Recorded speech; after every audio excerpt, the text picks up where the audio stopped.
Episode की starting में हमें स्केट ट्रेन रेलवे को दिखाया जाता है, जहाँ पे वीर एक ट्रेन के अंदर जा रहा होता है और वो कहता है कि जब भी मैं इस ट्रेन के अंदर आता हूँ तो मेरे को हमेशा भीड़ भाड़ मिलती है। इसके बाद हम देखते हैं कि उस गाड़ी के अचानक से ब्रेक लग जाते हैं, जिसके कारण वीर का बैलेंस बिगड़ता है और वो सामने खड़ी लड़की पे गिर जाता है। इसके बाद में हम देखते हैं कि वो लड़की और कोई नहीं बल्कि अवनी शेरगिल होती है और उसको बहुत ज़्यादा गुस्सा आता है और वीर को एक रख के मारती है गाल पे।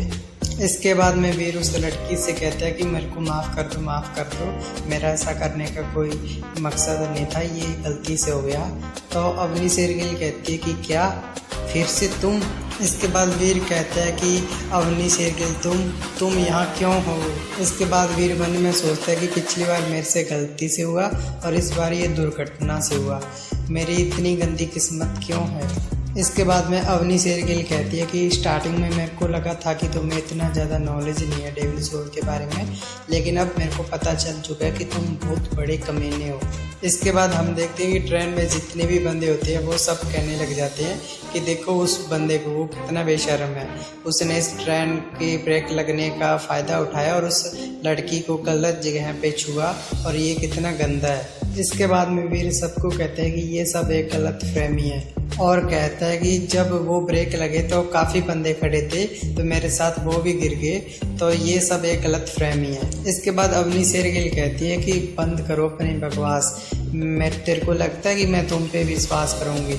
तुमको पता है कि तुमने ये काम किया और तुम्हारे चेहरे पे बेशर्मी का थोड़ा सा भी जिगर नहीं है, इसीलिए तुमने ये सब कुछ जानबूझ के किया है, नालायक। इसके बाद हम देखते हैं कि वो ट्रेन अपने स्टेशन पर आ जाती है। इसके बाद हम देखते हैं कि वो दोनों ट्रेन से नीचे उतर जाते हैं और अवनी कहती है कि मैं तुमको इतनी आसानी से नहीं जाने दूँगी, तुम देवाश्रम जा रही हो ना, मैं वहीं पे तुम्हारा इंतज़ार करूँगी।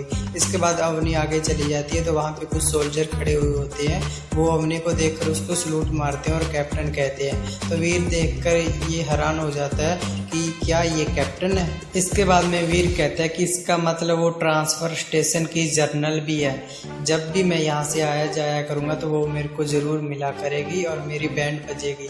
इसके बाद में वीर कहता है कि ऐसा नहीं चलेगा, ग्रैंड मास्टर से बचने के लिए मेरे को कुछ ना कुछ करना पड़ेगा, मेरे को कुछ ना कुछ ज़रूर ही करना पड़ेगा, मैं हर टाइम डॉलर का रूप तो नहीं ले सकता ना। इसके बाद वो जा रहा होता है तभी उसको पीछे से आवाज़ आती है कि हे संकी यहाँ पे आ। इसके बाद हम देखते हैं कि वो आवाज़ व्योम बक्सी की होती है जो वीर से कहता है कि हाँ मैं तुमसे ही बात कर रहा हूँ, यहाँ पे आओ, मेरे पास तुम्हारे लिए कुछ है। इसके बाद वीर कहता है कि तुम्हारा काम जरूरी कोई ना कोई बड़ा होगा और मुझ जैसे छोटे बंदे से वो काम क्या ही होगा।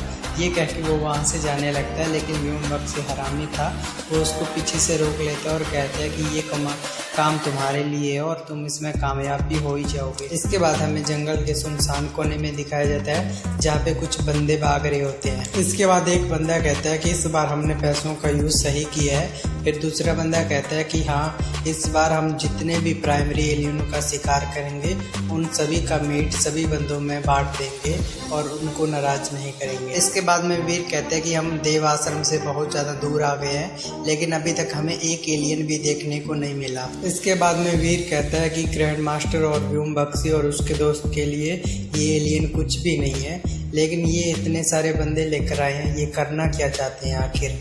इसके बाद ग्रैंड मास्टर उस बड़े से खड्डे की ओर देखते हुए कहता है कि हम आ गए हैं। तो व्योम बक्सी कहता है कि हाँ वो वहीं पे है। इसके बाद व्योम बक्सी एक बंदे को कहता है कि तुम आगे जाओ और फिर वो सभी को कहता है कि तुम सभी आगे आगे चलो।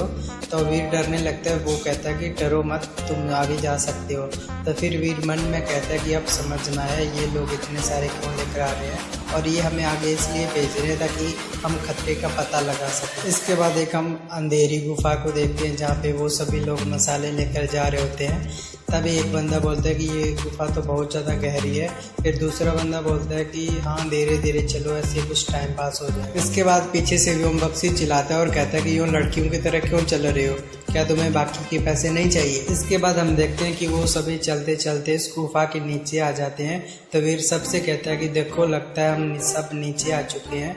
तो वो सभी गुफा से बाहर निकलते हैं और आगे देखते हैं कि आगे एक नदी बह रही होती है। तभी एक गार्ड व्योम बक्सी से कहता है कि आगे तो कोई रास्ता ही नहीं है। इसके बाद व्योम बक्सी उन सभी को एक एक बोट देते हैं और कहते हैं कि नदी पार करते ही उस गुफा की ओर चलो। इसके बाद वो सभी बंदे उन बोटों को देखकर हैरान होते हैं और वीर उन सभी को देखकर कहता है कि लगता है ये पहले से सारी तैयारी करके आए हैं। इसके बाद हम देखते हैं कि वो सभी बंदे उन बोटों पर बैठकर उस गुफा की ओर जाने लगते हैं। तो वीर पीछे देखता है कि ग्रैंड मास्टर अभी भी नहीं बोट पर चढ़ता है और वीर सोचता है कि ये इस बोट पे क्यों नहीं चढ़ रहा, क्या हमें इस साइड नहीं जाना। इसके बाद हम देखते हैं कि वो सभी लोग नदी को पार करते ही होते हैं, लेकिन तभी उनको नदी में से कुछ आहट सुनाई देती है और कुछ बंदे बोलते हैं कि यहाँ वहाँ पे क्या था अभी। इसके बाद हम देखते हैं कि अचानक से उसके पानी में से एक बहुत बड़ा काले रंग का सांप निकलता है, जिसे देखकर बंदे चिल्लाने लगते हैं कि बचाओ बचाओ बचाओ। और वीर भी देखता है कि ये क्या चीज़ है। इसके बाद ग्रैंड मास्टर उसे देखकर कहता है कि फाइनली ये बाहर तो निकल गया और कहता है कि ये है सीक्रेट ब्लड ग्रेट बिस्ट। इसके बाद हमें उस सांप का नाम बताया जाता है जिसका नाम होता है जेड इंक सरपेंट, और उसका हमें लुक भी दिखाया जाता है जो बहुत ज़्यादा खतरनाक दिख रहा होता है, एकदम कतई जहर। और ये एपिसोड गाइस यहीं पे एंड होता है। अगला एपिसोड जल्दी आ जाएगा और ये एपिसोड काफ़ी छोटा था इसलिए मैं अगला पार्ट भी अपलोड कर दूंगा। और ये एलियन बहुत ही ज़्यादा खतरनाक लग रहा है, इसको देखकर सभी की फटी पड़ी है।